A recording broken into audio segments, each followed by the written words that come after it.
प्रिय विद्यार्थियों, education planet channel पर आपका स्वागत है। और कक्षा 6 इतिहास विषय में आज का जो हमारा वीडियो है, पाठ 11 इमारतें, चित्र और किताबें। इतिहास कक्षा 6 का ये अंतिम चैप्टर है। तो इस वीडियो में हम इसके जो प्रश्न उत्तर है उनको कर रहे हैं। प्रारंभ करते हैं। प्रश्न नंबर 1 है, निम्नलिखित का सुमेल करें। स्तूप, शिखर, मंडप, गर्भगृह और प्रदक्षिणा पथ सामने लिखे हुए हैं। तो इनमें क्या आएगा, ठीक क्या है, उसका हम लेते हैं। तो लीजिए, स्तूप का मतलब होता है टीला, और शिखर होता है गर्भगृह के ऊपर लंबाई में निर्माण, और मंडप होता है मंदिर में लोगों के इकट्ठा होने की जगह, और गर्भगृह कहते हैं जहाँ देवी देवता की मूर्ति स्थापित करने की जगह होती है। और एक इसमें बच गया है अंतिम में, प्रदक्षिणा पथ। प्रदक्षिणा पथ होता है स्तूप के चारों ओर जो वृत्ताकार पथ होता है, जहाँ चक्कर लगाते हैं, फेरी भी जिसको कहते हैं, तो वो कहलाता है प्रदक्षिणा पथ। प्रश्न नंबर 2 है, खाली जगहों को भरें। खाली जगहों को भरना है, रिक्त स्थानों की पूर्ति करनी है। एक बड़े गणितज्ञ थे, तो यहाँ आएगा आर्यभट्ट। में देवी देवताओं की कहानियाँ मिलती है, तो पुराणों में देवी देवताओं की कहानियाँ मिलती है। वाल्मीकि को संस्कृत रामायण का लेखक माना जाता है। और अंतिम है शिल्पदिकारम। यहाँ आएगा शिल्पदिकारम, और यहाँ आएगा मणिमेखलई। ये दो तमिल महाकाव्य है। शिल्पदिकारम और मणिमेखलई ये दो तमिल महाकाव्य है। इस प्रकार से आप इसके जो रिक्त स्थान है उनकी पूर्ति आप कर लेना। प्रश्न नंबर 3, धातुओं के प्रयोग पर जिन अध्यायों में चर्चा हुई है उनकी सूची बनाओ। धातु से बनी किन किन चीज़ों के बारे में चर्चा हुई या उन्हें दिखाया गया है। देखिए, जिन अध्यायों में धातु के प्रयोग पर चर्चा हुई और जिन धातुओं की बनी हुई वस्तुओं की चर्चा अध्याय में की गई। तो अध्याय 3 था आरंभिक नगर, इसमें तांबा, सोना, चांदी की चर्चा हुई।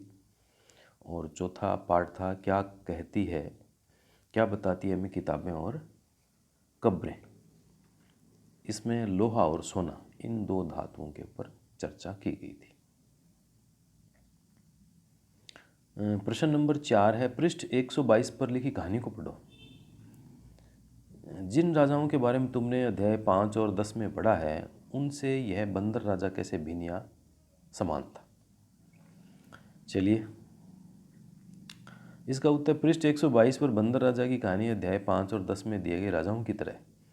बंदर राजा भी अन्य शासकों की तरह एक विशाल सेना रखता था। वह स्वयं बुद्धिमान, कूटनीतिज्ञ और बहादुर था, और वह सही समय पर उचित निर्णय लेने में समर्थ था। जब उसने देखा कि मानव राजा उसके समुदाय को मार डालना चाहता है, तो बंदरों के राजा ने अपनी प्रजा को बचाने की एक योजना बनाई। उसने आम के पेड़ की टहनियों को तोड़कर उन्हें आपस में बांधकर नदी पर एक पुल बनाया। इसके एक छोर को वह तब तक पकड़े रहा जब तक उसकी सारी प्रजा ने नदी को पार न कर लिया। वह एक महान राजा था, लेकिन किसी भी रूप से वह मानव राजा से अलग नहीं था।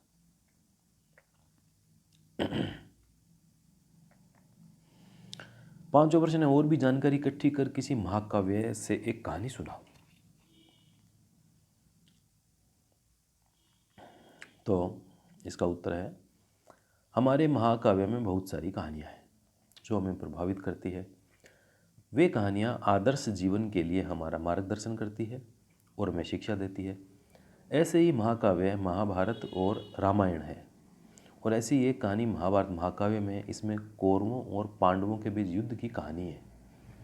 दोनों ही पक्ष युद्ध जीतने के लिए अपने अपने नाते रिश्तेदारों ने राजाओं को अपने साथ मिलाना चाहते थे। श्री कृष्ण महान, शक्तिशाली और भगवान की शक्तियाँ रखता था।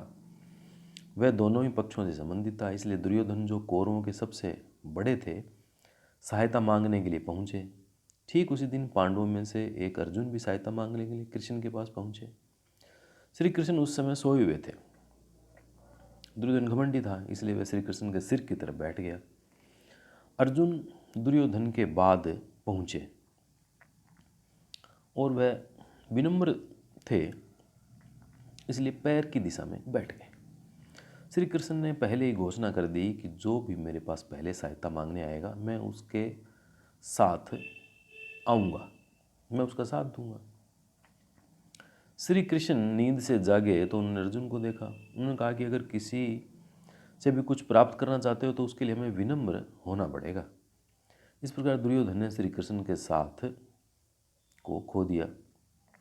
इस कहानी से हमें यह शिक्षा मिलती है कि हम जिससे सहायता की अपेक्षा करते हैं उनके साथ उदंडता का व्यवहार हमें नहीं करना चाहिए, विनम्रता का व्यवहार करना चाहिए।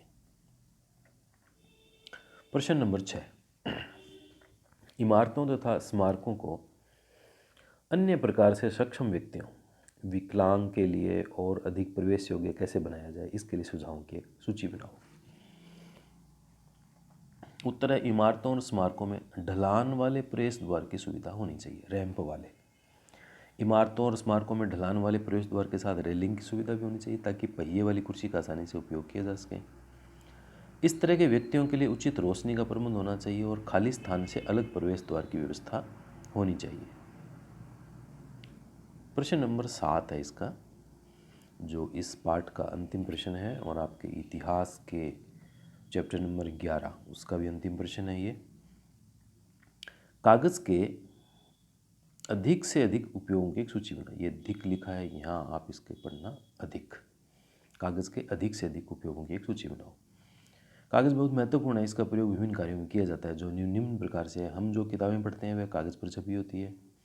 हम लिखने के लिए कागज़ का प्रयोग करते हैं, वस्तुओं के पैकेट बनाने के लिए कागज़ का प्रयोग करते हैं, खेल का सामान बनाने में भी कागज़ का प्रयोग होता है, कृत्रिम गुलदस्ता बनाने में भी कागज़ का प्रयोग होता है। तो कागज़ के बहुत सारे प्रयोग हैं और भी आप इसमें जोड़ सकते हैं। तो इस प्रकार से हमारा ये चैप्टर नंबर 11 कक्षा 6 इतिहास का जो अंतिम चैप्टर था उसके प्रश्न उत्तर का ये पार्ट था, वीडियो था उसका, और ये हमारा पूर्ण हुआ है। तो मैं उम्मीद करता हूँ कि आपके सभी प्रश्नों के उत्तर के वीडियो पूरे हो गए हैं।